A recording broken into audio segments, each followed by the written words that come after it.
Buongiorno a tutte le ascoltatrici, a tutti gli ascoltatori da Giulio Cainarca, ben trovati al nostro appuntamento del giovedì con Autodafè.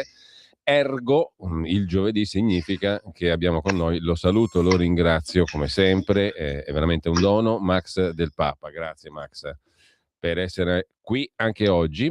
Prima abbiamo ascoltato, lo dico a beneficio di chi ama la musica, non sono pochi, abbiamo ascoltato un meraviglioso pezzo che è la Diolus Reg di Scott Joplin, dell'immenso Scott Joplin, al pianoforte un grandissimo interprete del ragtime americano, Joshua Rifkin, direttore d'orchestra, pianista, musicologo, professore di musica alla Boston University, che suona il reg in maniera non caricaturale, ma per renderne appieno tutte le sfumature meravigliose che questo tipo di musica ha. Io adoro il ragtime perché mi mette di buon umore, perché è di una ricchezza musicale straordinaria, viene dai campi di cotone degli schiavi neri, ma si arricchisce di tutta la tradizione musicale europea, dalla polka al valzer alla musica classica, e diventa una cosa straordinaria, che poi gemmerà tutta la musica del Novecento, dal blues al jazz, e che troverà un altro interprete meraviglioso in un altro genio assoluto, Jelly Roll Morton, oltre che essere un pianista straordinario, anche un compositore veramente pregevole, ve lo consiglio. Scott Joplin con Joshua Rifkin. Tra l'altro poi chiuderemo, a proposito di musica, con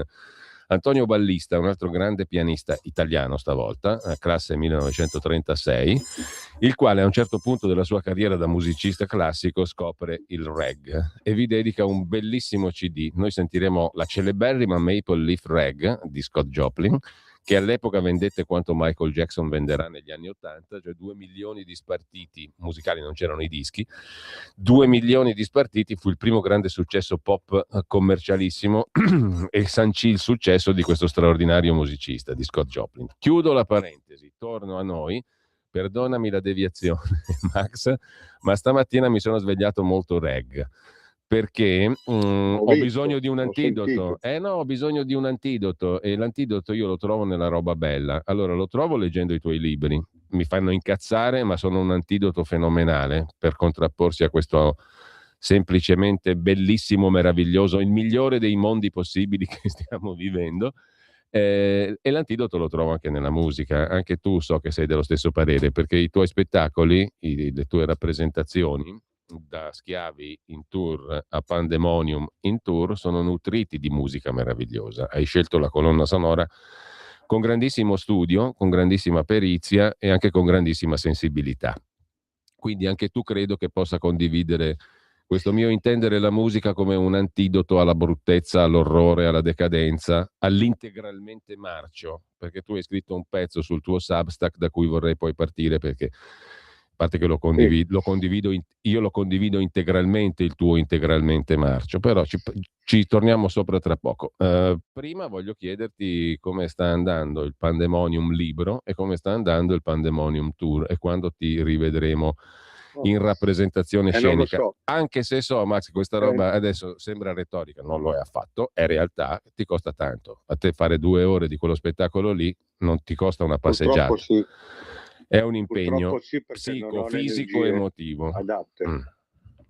E non hai le Non ho le energie energie adatte perché adatte, tu hai una quindi sindrome che pochi capiscono, no? Ne voglio parlare perché magari qualcuno se la ritrova addosso e la condivide. Si chiama fatigue in eh, termine sì, medico-tecnico. sì. È uno strascico di quella brutta bestia che ti è saltata addosso qualche anno Sì, fa. non so se è uno strascico, se durerà per sempre, però sto imparando a conviverci senza poter più illudermi che tanto, insomma. Cioè a un certo C'è punto questa... uno si sente che le Sì, energie vengono meno. sì. Sì, è uno stato di estenuazione totale, che ti limita molto, insomma. Io quando faccio gli spettacoli ho l'adrenalina che mi tiene su prima, però dopo la pago per diversi giorni. Non c'è niente da fare, perché lì, senza prendersi in giro, il vaccino lo determina e lo mantiene, il cancro lo determina, la chemio lo determina, quindi a lungo andare il corpo si arrende, si sfinisce. Quindi io credevo che se la cosa sarebbe rientrata dopo 2 anni dalla fine delle terapie. Invece non è rientrato niente, ogni cosa incide, può essere un cambio di stagione, può essere un inverno prolungato, e infatti anche oggi qui, non so lì, ma qui sono 15 gradi e piove, 14 gradi e piove. Qui non piove, ma ci Questo sono perché ho 14 sentito, gradi. questo perché ho sentito ieri il telegiornale dire due cose. Una, che l'Italia è il paese più siccitoso del mondo a debito d'acqua. Boh. Sono 8 mesi e mezzo che piove quotidianamente, quindi Ascolta, non si capisce Milano bene. naviga su un oceano perché c'è una falda acquifera bestiale, potrebbe dissettare l'Africa. Ma siccome i telegiornali della RAI, di tutti i telegiornali, ma della RAI sono corrotti, sono pagati, e tutti questi giornalisti climatici sono corrotti, e tutti quelli che fanno propaganda sul clima sono corrotti, allora si dice che non c'è acqua, che il paese è siccitoso, e si è arrivati a dire che è il maggio più caldo di tutti i tempi. Il maggio comincia domani, ma si portano avanti dopo. L'aprile più caldo di tutti i tempi, il marzo più caldo di tutti i tempi, l'inverno più caldo di tutti i tempi. Ieri c'era uno studio sul fatto che il 2025 è stato l'anno più caldo di tutti i tempi. Poi però bisogna andare a da dove veniva fuori, chi lo pagava questo studio su questo giornale? Soros. Quindi già lì, allora anche questo influisce molto, poi influisce la vita, influiscono le cose. Io ho anche gente che cerca di fare dei dispetti, delle rappresaglie o delle querele, perché loro dicono, essendo già molto stanco, magari il sistema immunitario si abbassa di più e lui muore. Questo lo so per certo, perché bisogna convivere con tutto questo. Io infatti adesso vedi, sono sulla poltrona, vabbè, perché sto lavorando, però anche perché ci sono mattine in cui ti alzi e non ti reggono le gambe. Quindi la mia malattia non finisce mai. Non credo che finirà più. No, questo lo diciamo anche perché magari c'è qualcuno che si trova nelle stesse condizioni, ripeto, quindi condividere è sempre una forma di conoscenza e anche di aiuto, tutto sommato, in senso lato, no? Ed è A una me questa situazione storia anche è stata difficile. portata, non me la sono cercata. No, appunto, ed è anche una cosa difficilmente comunicabile, perché uno dice: "Ma quello fa la vittima, quello sta male, fa finta di stare", no, tutte le cose che ti dicono, no, che poi magari qualcuno ti dice. E non è così, è semplicemente una condizione fisica, oggettiva, no, Ma la quello è. vittima basta venire e provare al posto mio. Io poi scrivo, quindi a scrivere si può scrivere anche sdraiati, seduti, per cui può non sembrare. La verità è che è una patologia anche invalidante. Continuando dovrò anche prendere le mie conclusioni, Senti, ma insomma. È invalidante è questa riconosciuta patologia. dal medico di base, dalla medicina ufficiale, dagli ospedali? No. È nota, è nota. Poi È nota per ma non dimostrare che è riconosciuta. invalidante, no, soprattutto non in relazione a quello che ti è venuto Cioè o a quello scusami, che ti hanno dato, perché io vedo. avrai trovato medici che t'hanno detto: "Ma sta roba da dove ti deriva?" No, lo sanno, però ti dicono, sai, dopo 2 anni, oppure ti dicono, ci vogliono anni. Bisogna dimostrare che non riesci a fare più niente, però a quel punto lì o mi metto in carrozzina, non mi sembra il caso, perché finché riesco oppure dice, vabbè, insomma, te la cavi lo stesso. Non prendiamoci in giro. Io non faccio politica, non scopo un ministro, non ho amanti in politica, non ho parenti in politica, e quindi è difficile che mi vengano riconosciute certe sindromi. Sono nessuno io. No, mi Anzi, interessava sono uno del quale ci dice se muore è meglio. Per cui. ma guarda, E non è che poi a me, cioè io capisco la Segre che dice come a 96 anni vogliono che muoia, vergogna. Eh sì, a me lo dicono anche, e io non ho mai consigliato, non ho mai detto che i non vaccinati dovevano essere chiusi o insomma, certe cose abbastanza sgradevoli. Io non le ho mai dette. A me mi augurano la morte per il fatto che sono ancora vivo, tutto lì. no, mi incuriosiva il fatto che se fosse una cosa nota nell'ambiente medico È nota, certo del che è nota. quale tu No, hai la fatigue esperienza. sì, Mm.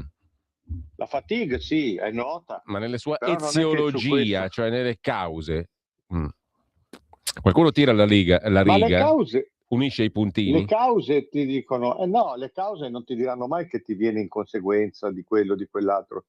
Le cause ti dicono, c'è il riscaldamento globale, Vabbè. c'è lo stile di vita, quale stile di vita?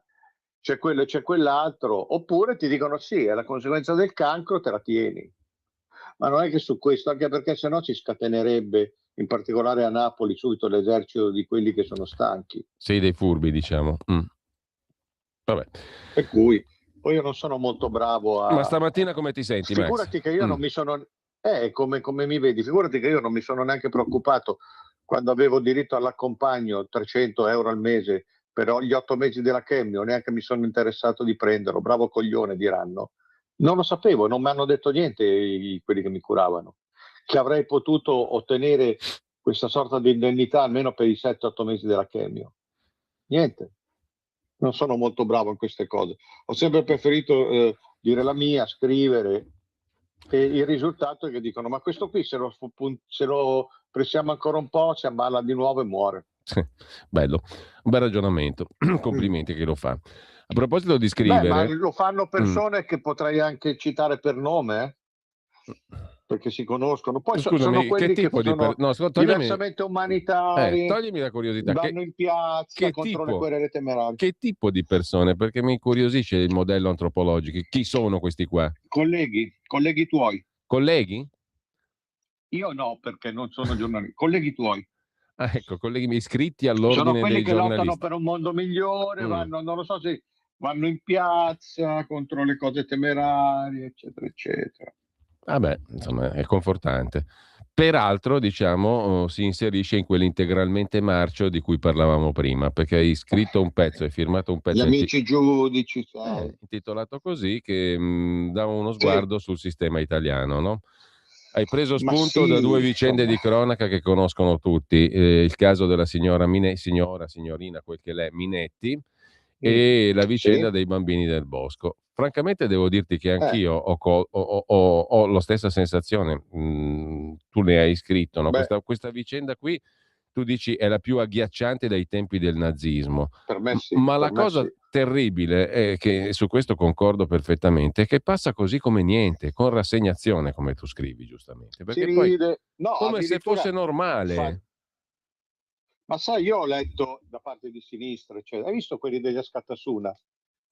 Sì. Mi sto riscoprendo anch'io nella logica, forse sono anch'io, perché io l'ho scritto per tante volte, quindi sono anch'io un terrorista della Scatasuna. Le Scatasuna hanno detto che rottura di coglioni questo 25 aprile con quei vecchi rincoglioniti che per una volta che hanno portato una lettera campano di rendita. È perfetto. L'abbiamo scritto 1000 volte, quindi non siamo più fascisti, siamo compagni della Scatasuna. E questa è la stessa cosa. C'è gente che dice da sinistra E che gli, quei afri- due e gli af- e disgraziati là devono essere e gli deportati. africani li chiamano negri, negroni o baluba, quelli di Askatasuna. Negri Baluba, Mm. certo, certo, I ma sì, ma compagni anche di la Sali. Askatasuna.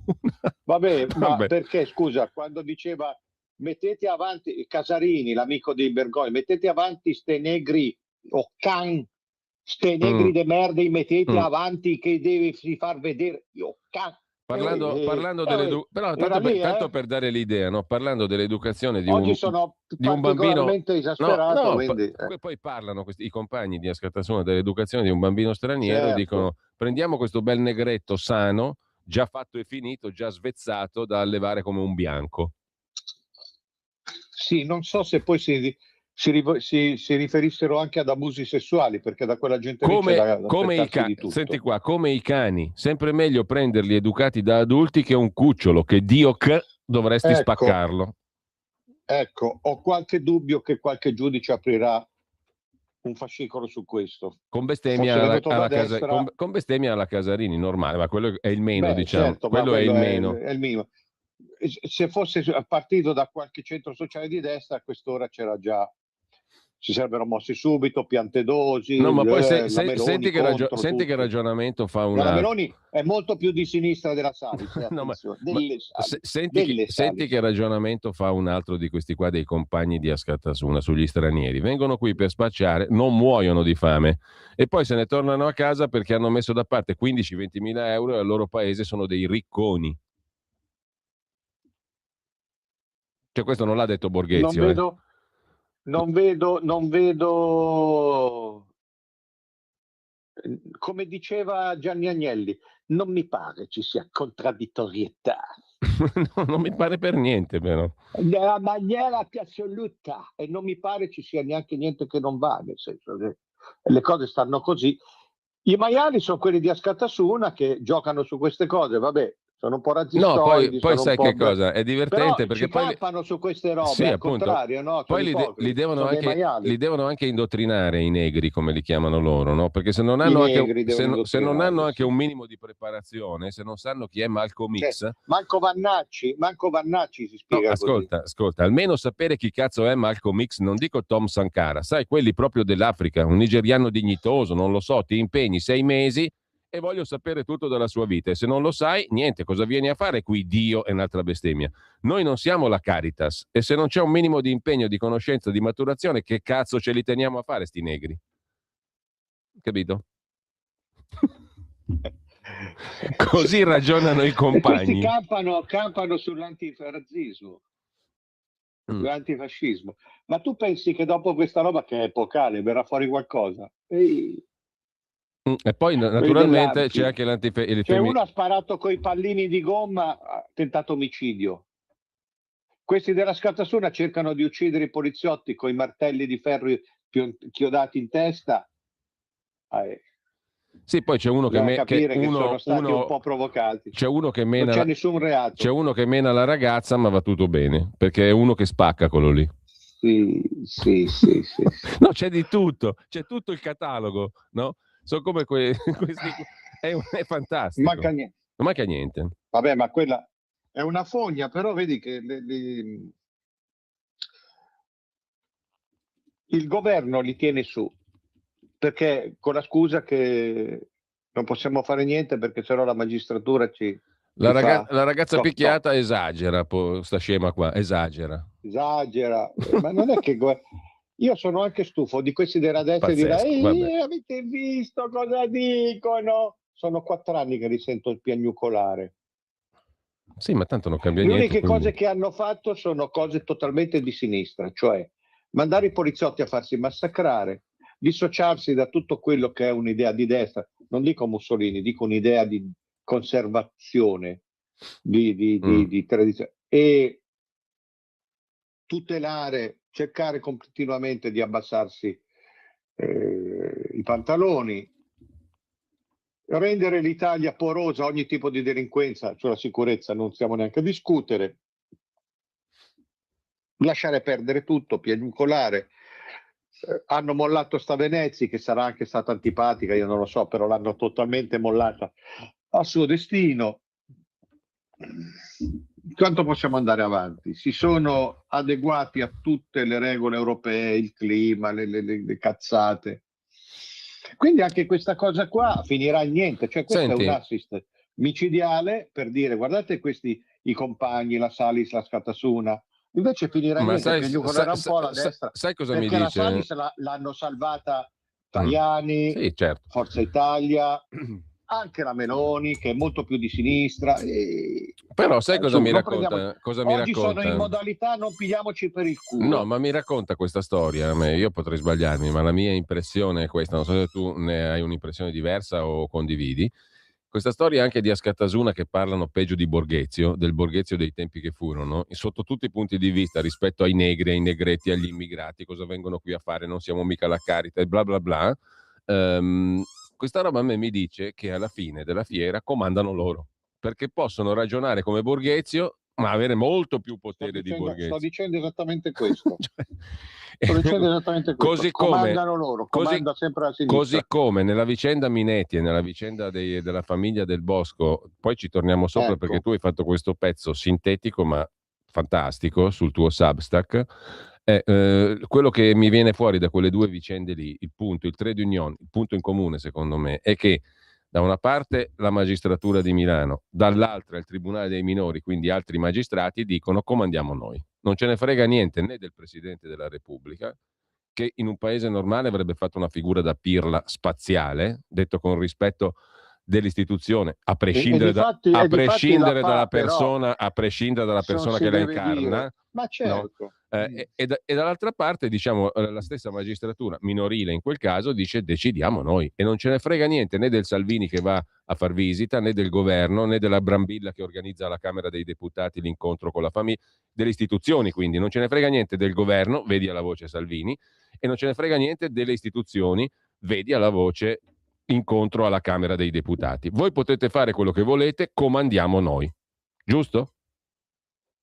È sbagliato questo mio modo di recepire la questione, di sintetizzare la questione? Assolutamente no, è oggettivo. Anche perché nel caso Minetti è la Procura Generale di Milano che ha fatto tutte le indagini che doveva fare. Poi se la cavano dicendo ma forse siamo stati un po' superficiali.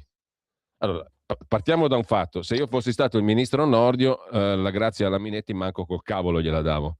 Il parere così no. No, il parere era negativo. Non sta al ministro Nordio fare le indagini, non sta al Ministero della Giustizia, sta alla Procura Generale di Milano, cioè a dei magistrati. Sì.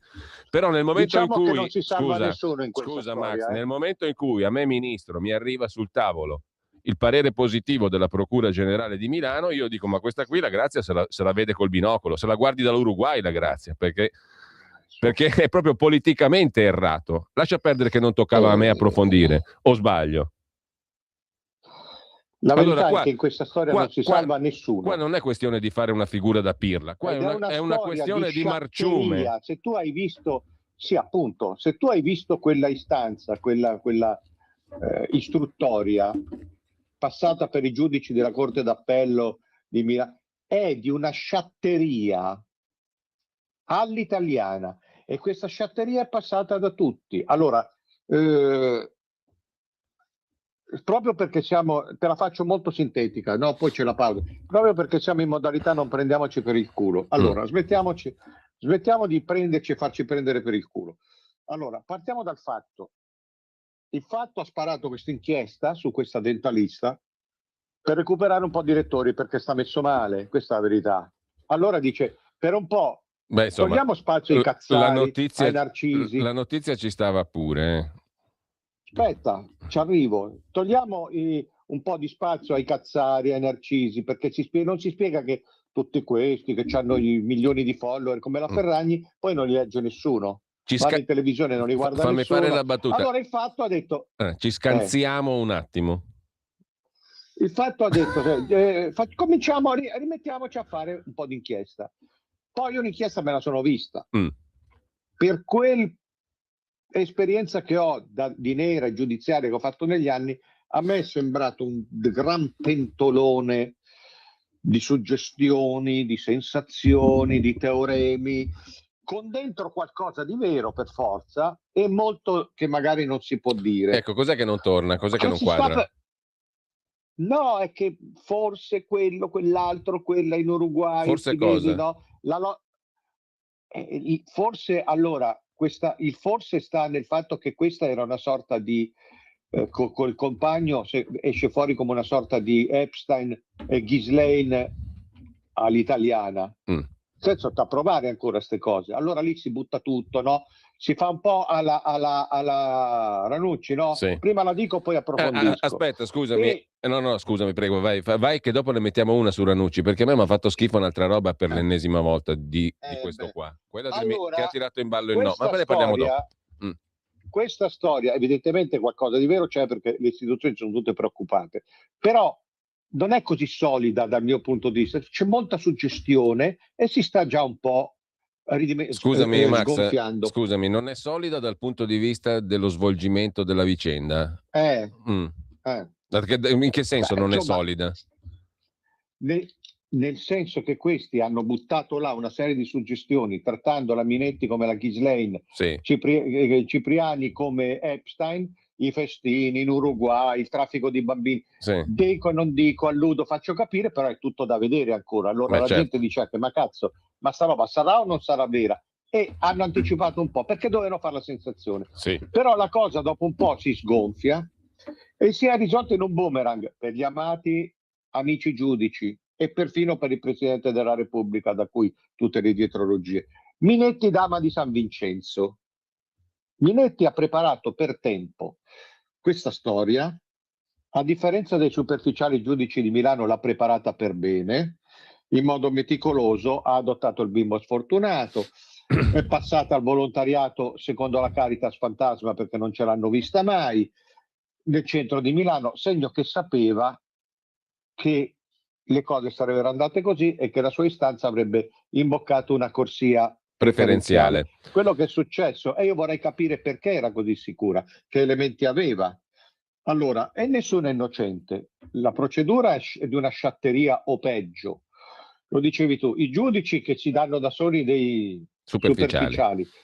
Il guardasigilli che proprio non doveva neanche avanzarla.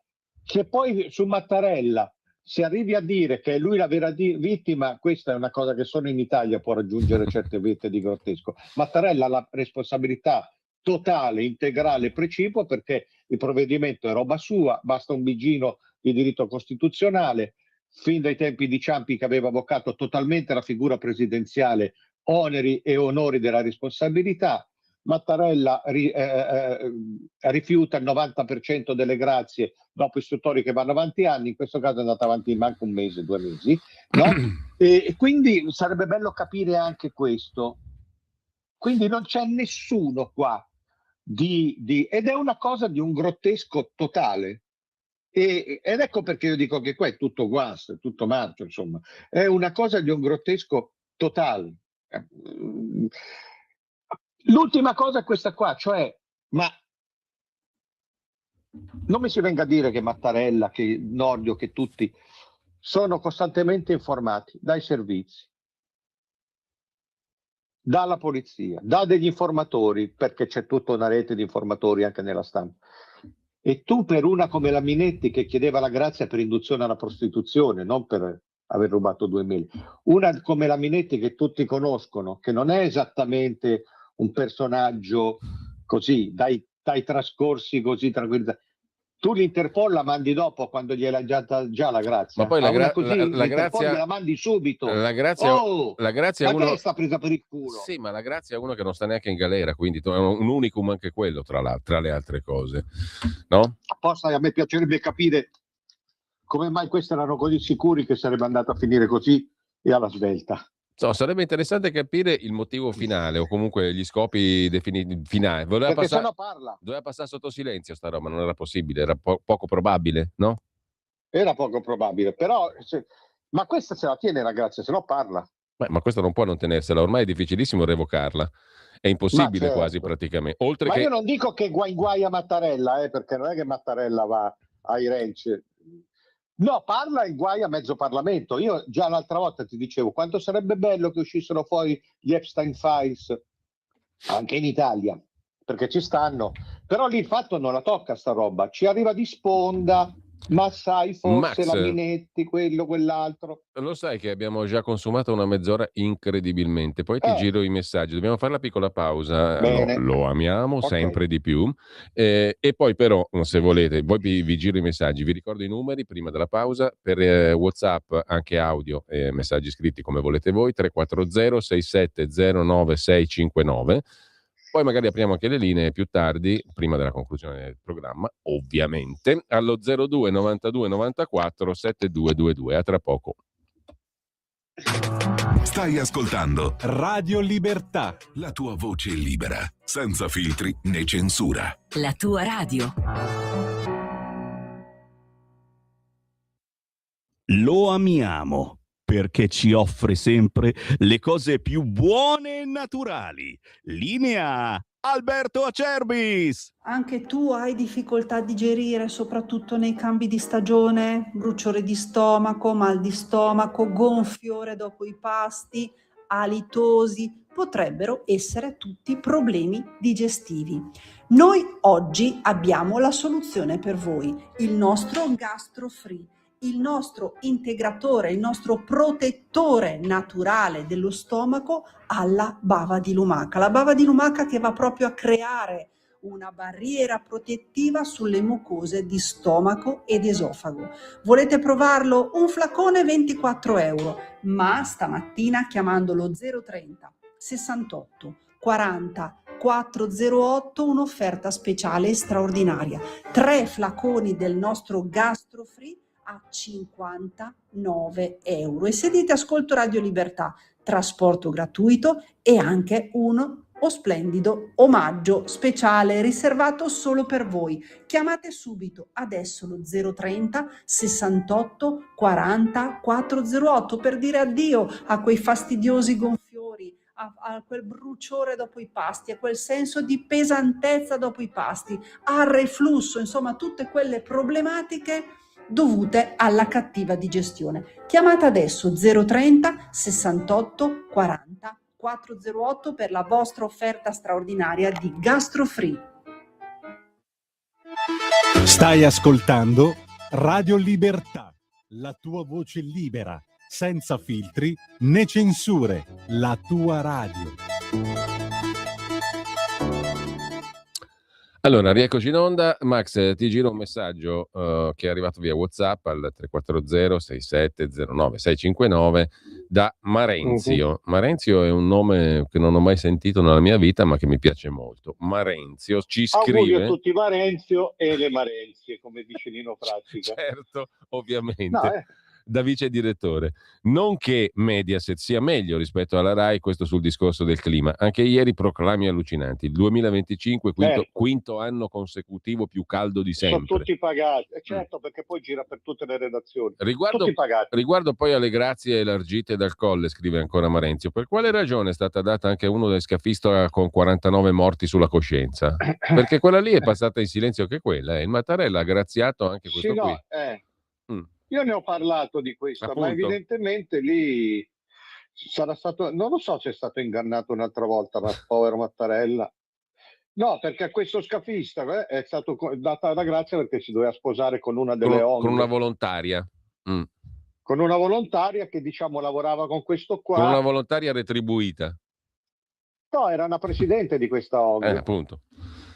Allora lì, sai, c'è sempre poi il sussunto edificante, di amici si hanno, si sposano, si vogliono bene, fanno tanti piccoli scafisti, insomma. Questa qua, no, quello così, questa perché aveva adottato il bambino che poi nessuno ha visto, oppure l'ha visto, anche non si capisce un cazzo. Io mi sono stufato di sta intriga all'italiana, per cui poi alla fine tutto quello che puoi pensare è vero e quello che non puoi pensare è vero pure quello. Io ho una paura sola. In tutto questo tripudio di ingenuità, di buone intenzioni, il potere è sempre buono, il potere è sempre ingannato, non si capisce da chi, perché il potere da chi? No, è dagli altri contropoteri cattivi, eccetera. Io ho solo una perplessità e tu mi potrai dire che do i numeri che provoco, però poi alla fine le cose vengono più incredibili del reale. Non vorrei mai vedere che il Colle dà una grazia a Vanna Marchi e la figlia Stefania per indubitabili perché hanno cambiato vita, per meriti sociali e per... guarda, a sto punto non mi pare neanche una roba così stramba. Hai capito? O la facessero commendatore lì, come... Tutti hanno paura di Mattarella, tutti hanno paura di Mattarella, scrive Maurizio, stanno preparando la guerra civile in Italia. Altro commento, secondo me, non so se hanno paura o se sono servili costituzionalmente. Direi a questo punto le cose si uniscono. La seconda che si congiunge con la prima, appunto. Sì, c'è un servilismo. Saluti a voi, scrive un ascoltatore. Secondo me l'affaire Minetti è stato costruito ad arte per sviare l'attenzione dalla valanga di critiche al Quirinale per il vero scandalo. La grazia adesso allo scafista. Allora, c'è sta cosa che ad arte, è tutto creato ad arte. Questa non sta in piedi. No, l'altra cosa bella in Italia, è una appunto, cosa molto mediocre. L'altra cosa bella, mi è capitato di vedere il pezzettino l'altra sera dalla signora Berlinguer, Mediaset Rete 4, no? Che già vestissime, 300.000 persone. Sì, ma com'è che questi qua, cioè c'era Marina La Rosa come opinionista? Vabbè, certo, perché no? Ma scrive il fatto questa, perché l'altezza è quella lì. È l'eredità di Berlinguer. O no? Sì, anche di Berlusconi. Ma scrive sul fatto questa qua, sempre Sì, allora c'era Sigfrido Ranucci, il quale dice una bellissima cosa, dice: ma stiamo verificando, però una fonte ci ha raccontato che il ministro Nordio andava a fare Era... il puttaniere al Gin Tonic, al ranch della Sì, signora sì, Minetti e del sì, suo sì, consorte sì, sì. Cipriani in Uruguay. Dopodiché ha telefonato in diretta il ministro e questo qui diceva: ma io non ho mica detto che è vero, ho detto semplicemente che la fonte ce l'ha raccontato e noi stiamo verificando. Siccome ci abbiamo tutti iscritti, Max, in fronte Joe Condor, no? Se tu dici che non è vero, ma dici, intanto dai la notizia, poi dici che la stai verificando, ma la notizia l'hai data. Siamo tutti scemi, no? O cosa? Mi viene in mente, io ci ho fatto il video con Valentino e Couturier a Appunto, Giancarlo Giannini. appunto. Hai visto? Sì. Certo. Oh, per favore, Sherry. Con tutti i capelli arruffati, cosa vuole fare? Guarda che sono in uno stato allucinante, eh? Guarda che io non firmo più neanche una grazia. Se continuano a fare queste cagate, io non firmo più neanche una grazia. Hai capito bene, Sherry? Guarda le mani, guarda. Oh, cazzo. Oh, per favore. Ma perché Il Mattarella Garavani è bellissimo. Il Mattarella Garavani. Oh, lo paragono a un grandissimo, non è che lo paragono a Ranucci. Sergio Ma anche Valentino. sta cosa che io dico a uno in genere, no? Tu sei un maiale, però adesso verifico. Sì, appunto. E lo dici... Cioè, questi qua vanno in Rai a prendere, e questi vanno in piazza contro le querele temerarie, stanno in Rai. E io adesso, per carità di Dio, santo, perché dopo... Ma la Meloni che ci sta a fare lì? Cioè, un programma così? Sì, Beh, ho capito scusami, che questo è quella andato a lì dirlo a però Mediaset, è una fucina, però... è una fucina di ricatti bestiale, quella roba lì. Cioè, se tu tocchi quello lì, poi ti saltano addosso. Cioè, è come bastonare un vespaio, no? Allora guarda, siamo sempre lì. Io sono convinto che la Meloni non è ricattabile personalmente. Non fosse altro che a giovane non si è potuta inquinare col potere, non è quello. Però se sei ricattabile per altri che proteggi, che cose, non fai il Presidente del Consiglio, stai a casa. Basta. A proposito di ricatti, è passata cazzo, già in sordina, è passata già nel dimenticatoio, una vicenda della quale abbiamo parlato qui qualche giorno fa col collega Felice Manti e con Gianmarco Serino di Maumag. Ma la vicenda riguarda la famosa squadra Fiore, famosa per 3 giorni, poi non se ne è saputo più nulla. Aspetta, chi è che è Serino? Di Maumag. Chi Serino? Gianmarco Serino, no, un giovane giornalista. Ah, Gianmarco, non Giampaolo, No, perché Giampaolo no. che l'ho perso un po', non sta bene. Gianmarco è un ragazzo, ha molti anni meno di noi. Sì. Abbiamo parlato di sta roba qua, no? Di questa squadra Fiore, della quale ormai non si scrive più niente, neanche una riga. È venuta fuori per l'ennesima volta. Però lì mi sembra che siano successe cose degne di un certo interesse a proposito di ricatti e di palazzi.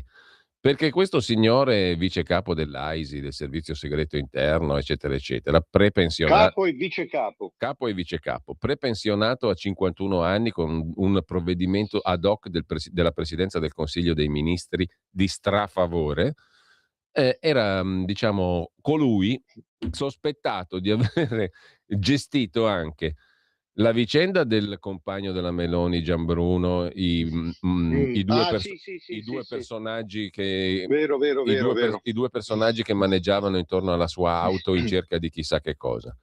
L'irruzione da parte sempre di esponenti dei servizi segreti in un appartamento soprastante a quello di Giorgia Meloni all'Eur.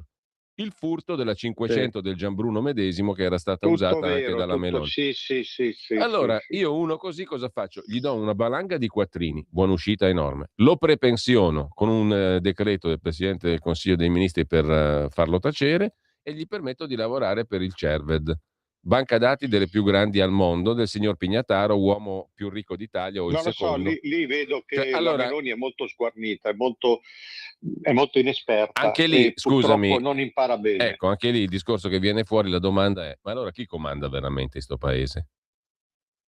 Comandano quelli che non comandano e non comandano quelli che comandano. La Meloni ci mette anche buona volontà, è isolata, ha intorno una squadra di deficienti, per non dire peggio, ha molte attenuanti, però così non paga il suo trasformismo. E io vedo che in Italia ci sono 5 cavaliere dell'apocalisse di sinistra. In ordine crescente di estremismo sono Ilaria Salis, Silvia Salis, Lella Schlein, Marina Berlusconi e Giorgia Meloni. Perché cioè, l'equivoco qui è stato pensare che fosse finito un presidente di destra a governare il governo e il paese. Invece no. Mi dispiace, no. Cioè si pensava che dopo quella scuffiata terrificante del referendum ci sarebbe stato un cambio di passo. Tu l'hai visto? Sì, nelle minuzie, diciamo, fai fuori la Santanchè del mastro è finita là. Ma dai, su, con questo ministro all'istruzione. Allora, il ministro di polizia è venuto fuori che aveva le amanti. Il ministro dell'istruzione cassa Dante perché è difficile, cassa Manzoni, lo sposta perché ma dopo vuole far leggere Fenoglio, Moravia e fate leggere pure Zero Calcare. Ma ti sembra un governo, non dico di destra, ma ti sembra un governo equilibrato? Preso per il culo da quelli di Askatasuna, Zero Calcare. Vabbè, en passant. Ma io guarda che chiedo la tessera. Se continuano così, perché poi mi dicono che sono più estremista di loro. Ma non è che sono quelli lì, quelli di destra? È una buona domanda questa qua. No, ma io lì, perché mi sono rotto le palle. Per me, tanto non l'ho votata, non voto, però io mi sono stufato di fare prendere per il culo come cittadino. Quelli che ti dicono che sono una cosa e sono tutto il contrario. Io il governo di destra non l'ho visto mai. E quindi mi tocca rivalutare gli Askatasuna che piano per il culo. Anche lì, quante volte l'ho scritto che Zero Calcare era una figura? Era un ricco. È uno che non ha mai fatto niente nella vita, fa i fumetti, ma è di famiglia ricca. E questo dicono gli Askatasuna. Cioè questo viene qua a farsi pubblicità, a vendere i fumetti. Ma c'hanno ragione, cazzo. A saperlo. Ma questi pensa che si devono sopportare pure Ilaria Salis, la quale passa alla BCE, in tasca il bonifico, poi va da lì e fa solidarietà popolo comune. E questi ce l'hanno tutte le disgrazie. Io comincio a nutrire solidarietà verso questi qua. E mi sono rotto le balle e voglio dire una cosa. E oggi voglio parlare, come cantava Pino Daniele, perché ci è scassato cazzo. Allora, Mattarella è stato ingannato. Allora, siccome tutti chiacchierano, no? Lascia perdere pure la sentenza della Cassazione, lascia perdere quello che ha detto Ciampi. Io ti piglio un manuale di diritto costituzionale il primo anno, articolo 87C. Il presidente, quando la prerogativa di grazia del presidente e commutazione delle pene. Cito, la grazia consiste in un atto di clemenza del capo dello Stato a beneficio di una sola persona, carattere individuale, condannata irrevocabilmente, che fa venir meno la pena principale, condonandola in tutto o in parte. Si tratta di un potere discrezionale del capo dello Stato, in quanto il Presidente della Repubblica può non dar corso alla proposta di grazia del governo se la ritiene inopportuna, può inviare il governo a raccogliere elementi, e io aggiungerei meglio prima che dopo, meglio prima che a buoi e vacche absit ignuria verbis scappati dalla stalla, perché dopo mandi l'Interpol. Per la concessione della grazia o la commutazione della pena, anche se manca la proposta del governo effettuata dal ministro di Grazia e Giustizia, può concederla anche a coloro per i quali il governo ha dato parere negativo. Certo. Basta, fine. Cristallino. Che altro cerchiamo? Cristallino. No, ma l'altra domanda è: ma quali sono gli amici di Nicole Minetti alla Procura Generale di Milano? E non lo so. Ma non gli ha reso un grande servizio il fatto, però. No, no, direi di no, però degli amici ce li ha di io sicuro. Posso immaginare che Travaglio voglia far cascare Mattarella perché ci vuole mettere Conte, tutto immaginazioni. Però agli amici giudici non è che gli ha reso un gran servizio. In questo caso assolutamente no, però in realtà nessuno li tocca lo stesso, nessuno mette l'accento su questa cosa qua. Allora, io vorrei fare però un passo indietro, perché a me mi ha colpito... Io chiudo il discorso qua, a proposito del governo di destra che non è di destra, eccetera. Sta storia dei bambini del bosco, lo accennavi prima. Perché lì volevo tornare. Ci torno. Allora, perché tu hai l'abbiamo detto... hai scritto... L'abbiamo detto le 1000 volte, sì. Questi non è che sono il massimo educativo, sono due sciroccati. Però, santo Dio, o li fai vivere o li ammazzi. La tortura così non si vede dai tempi del nazismo. Allora, che deve fare? Perché la Meloni non fa? Aveva detto che si sarebbe spesa a favore non tanto di sti due scemi, poveretti, ma di una situazione che è un mostro, è mostruosa da un punto di vista istituzionale, è pieno di cose che non vanno. Le psicologhe, le tecniche, gli assistenti sociali chiaramente prevenute. C'è sto povero avvocato Cantelmi, sto povero scienziato Cantelmi che non sa più dove sbattere la testa.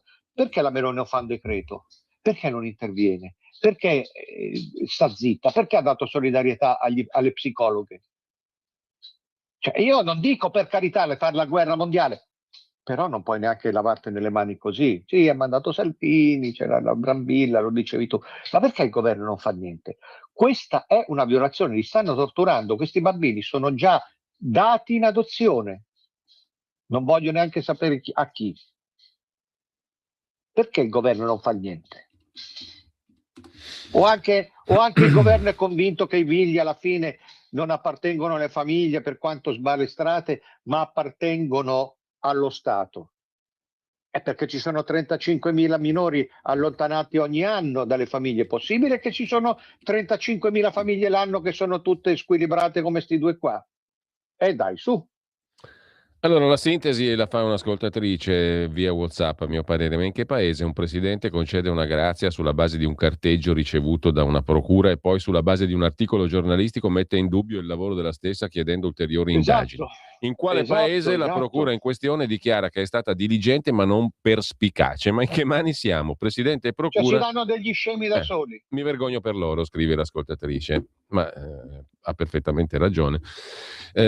Max, Ma ti pare possibile che dopo 17 anni che uno è stato in galera per un omicidio che non aveva commesso, adesso arrivano e dicono vabbè ci siamo sbagliati? Si sono sbagliati, Stasi è innocente, c'entra quell'altro, e le criminologhe che fino al giorno prima dicevano questo agli occhi di ghiaccio è stato lui, inutile, no? Adesso dice, lo dicevo io che non poteva essere stato lui, basta guardarlo in faccia e passa tutto così, hai ragione prima, hai ragione dopo. Io quando questo esempio crollerà e ammetterà e tirerà in ballo altri, mi dovrò ricordare di qualche apprendista giornalista che diceva ve lo dico io, ve lo dico io, e questo è Stasi, non c'è niente da discutere. Ve lo dico io perché io lo so, io vado ai programmi. Ma c'è un altro di quelli lì, conduttore famoso, che ha buttato in giro un'altra roba adesso, no? Dice, contro quelli che dicono che c'erano di mezzo le gemelle, questo e quell'altro. Adesso con che faccia questi andranno a dire? Allora, tutti sparano sentenze, con che faccia no? Andate voi. Ascolta, tutti sparano sentenze, però a me se c'è una cosa che non mi piace proprio in tutta questa vicenda qui, tra le altre tante cose, è che si parla di Stasi solo perché c'è di mezzo un procuratore. Una procura di Pavia che ha riaperto le indagini, non per i fatti in sé. Allora, no, mettiamola così, Max, tu hai fatto cronaca giudiziaria, no?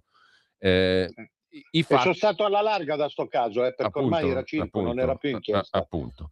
Però i fatti sono fatti. Non so come la Lucarelli, che va in giro a fare i balletti su sta roba, poi dice ve lo dico io. I fatti sono fatti, quindi se c'erano motivi per dubitare della condanna di Stasi, stavano nei fatti che c'erano a prescindere da tutto il cancan mediatico che gli hanno costruito intorno. Qual è la differenza? Io ho in mente sempre la storia della vicenda di Erba, quei due poveracci di Olindo Romano e Rosa Bazzi.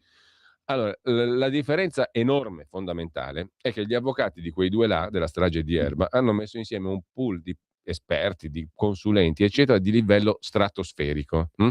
E hanno portato alla luce, loro e gli esperti, una quantità di fatti eclatanti, incredibili. Ne torneremo a parlare perché sono contenuti da ultimo anche in un esposto denuncia che ha presentato l'ex magistrato Tarfusser e che nessuno si è filato. Ne parleremo in dettaglio perché lì c'è anche scritto nero su bianco da parte di un magistrato rivolto ad altri magistrati: voi avete sentenziato su base di dati falsi, cioè avete rigettato un processo di revisione scrivendo in sentenza cose false, sbagliate, false, non vere.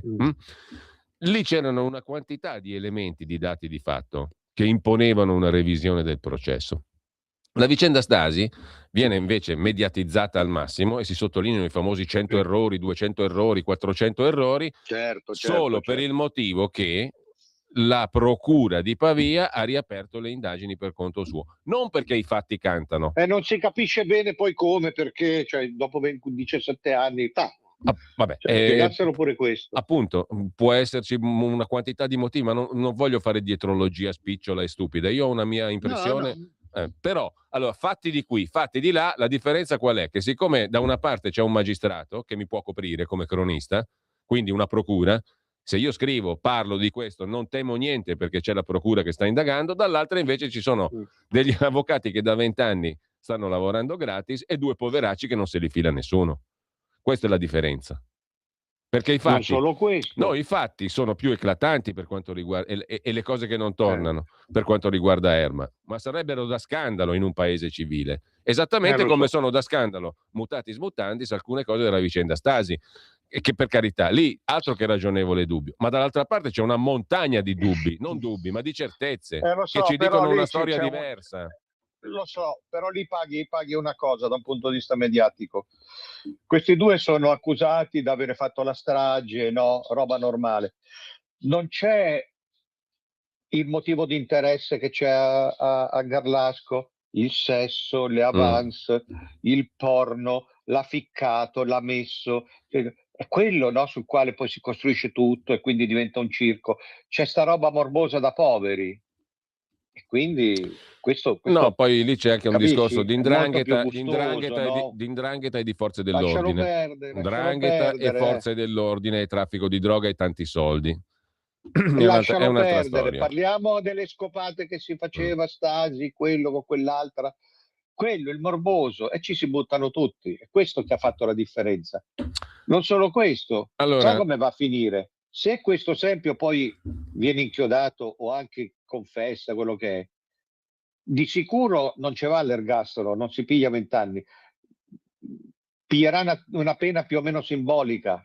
Perché? Perché è passato tanto tempo e poi è diventato conosciuto, è famoso, pare brutto, no? Lasciamo perdere, ormai è andata così, è successo. Quindi non è che questo rischia più che tanto. Ora io non lo so se lo candideranno, però sarà una cosa teorica, perché chi è che c'ha il coraggio di mandarlo in galera questo? È diventato uno di famiglia, no? Allora, Max, guarda che va a finire così. Presumo, abbiamo un audiomessaggio. Lui chiederà l'abbreviato, 12 anni, 14 e poi alla fine. Comunque è una vicenda che lascia amaro in bocca da qualunque parte la giri. Vabbè. Però molti ci si sono fatti la carriera e i soldi. Hai voglia. E io trovo veramente un'altra volta osceno il comportamento di tanti colleghi miei, non tuoi per fortuna.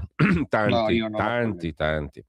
Non ho colleghi come diceva Enzo Tortora. Comunque abbiamo un audiomessaggio, lo sentiamo al volo, l'ultimo perché poi sono già arrivate le 10.54 e io voglio chiudere con un altro bel brano musicale che poi sentiamo in conclusione. Buongiorno Giulio, buongiorno Max. È il nostro amico. Sono Walter. Sul discorso dei minori e delle case famiglia ci sarebbe da aprire un capitolo enorme.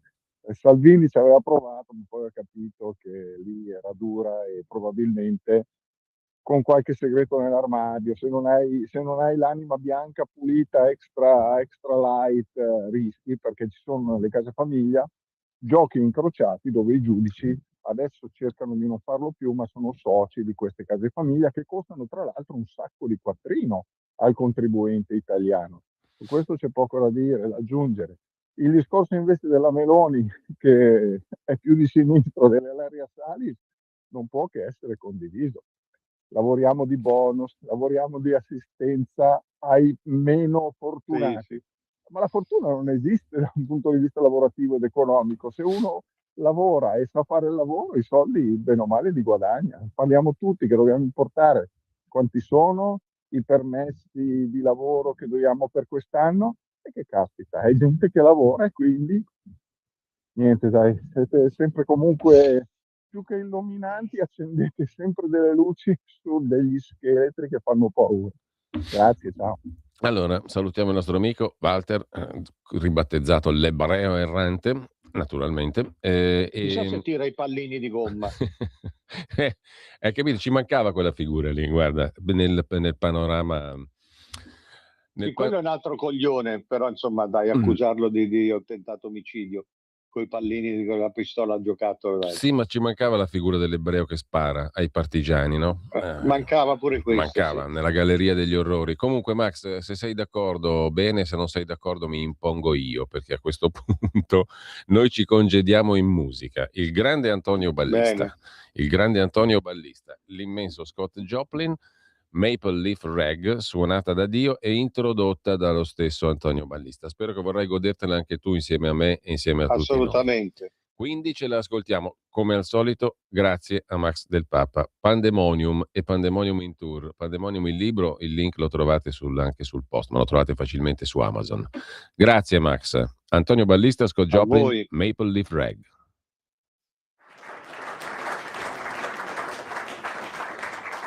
Ecco ora il pezzo più famoso di Joplin, Maple Leaf Rag, che all'epoca gli fruttò la vendita di 2 milioni di copie, una cifra colossale, che come sarebbe anche per un compositore di oggi. Questo gli permise di abbandonare la carriera di musicista itinerante e di coltivare solamente l'insegnamento e la composizione.